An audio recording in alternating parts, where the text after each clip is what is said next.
రాయితు నిలబడుకున్నాడు. ఆ పురులో కూర్చొని పిసుకుతాండు పిసుకుతాండు పిసుకుతాండు పిసుకుతాండు.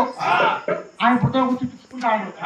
అయితే పుట్టిగాడిపల్లి నుంచి మన కృష్ణనాయుడు పెద్ద మనుషులు చూడు కృష్ణనాయుడు భద్రయ్య భద్రయ్య అంటే గుర్తుకొచ్చిందిరా.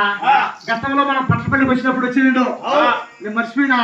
ఇప్పుడు భద్రయ్య అంటే గుర్తుకొచ్చాంది. ధర్మ భద్రయ్య రమణయ్య రమణ అన్న వీడు. ఆ రోజు మనకు ఉంగరం చేపిస్తానిరా. రమణయ్య భద్రయ్య టి కృష్ణనాయుడు ఆ పక్క ఏది రామదాసు రామదాసు ఈ పెద్ద మనుషులు అంతా కలిసి నందలూరులో ఆ సెంటర్లో జీవాలు పోయితామని ఈ రామదాసయ్య కృష్ణనాయుడు భద్రయ్య ఈ రమణయ్య అందరూ కలిసి పెద్ద మనుషులు పోతారు.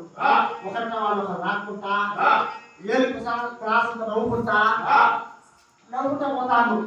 అయితే ఆ బ్రహ్మపల్లి దగ్గరికి పోయేదానికి ఒక్కరు కూర్చోను సూర్యుడు కృష్ణనాయుడు రాయుడు మనూరు పక్కన నాయుడు దగ్గరికి పోయి నుంచే అల్లుడే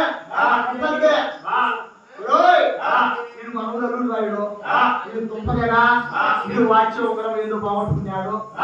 ఈ పుట్టలో కూర్చొని పిచ్చుకుంటాడు వీడు అని కృష్ణనాయుడు పోయి అడిగిండు.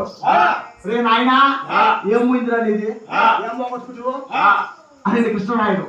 నువ్వు అల్లుడు కోరుకుంటాడు. నాలిపోయింది నాలిపోయింది నాలిపోయింది నాలిపోయింది ఏం పోయిందిరా నీది, నాలిపోయింది నాలిపోయింది నాలిపోయింది నాలిపోయింది అంటాడు. చూసిన కృష్ణనాయుడు అయ్యా భద్రయ్య అయ్యా రామదాసు వాచ్యం ఒకరం బాగుంటుందా ఇదేంతో అడిగితే నాలిపోయింది నాలిపోయింది అంటాడు. నువ్వు ఇప్పుడు నిప్పు నేను కూడా నిప్పుతా, నువ్వు ఆ పక్కుంగు నేను ఈ పక్కుంగుతా, మనం పిసుకుతాము. దొరికితే ఇద్దరు పాపము కొత్తలుడు మన ఊర్లో బాగుంటుందంటే మనకు అవమానం.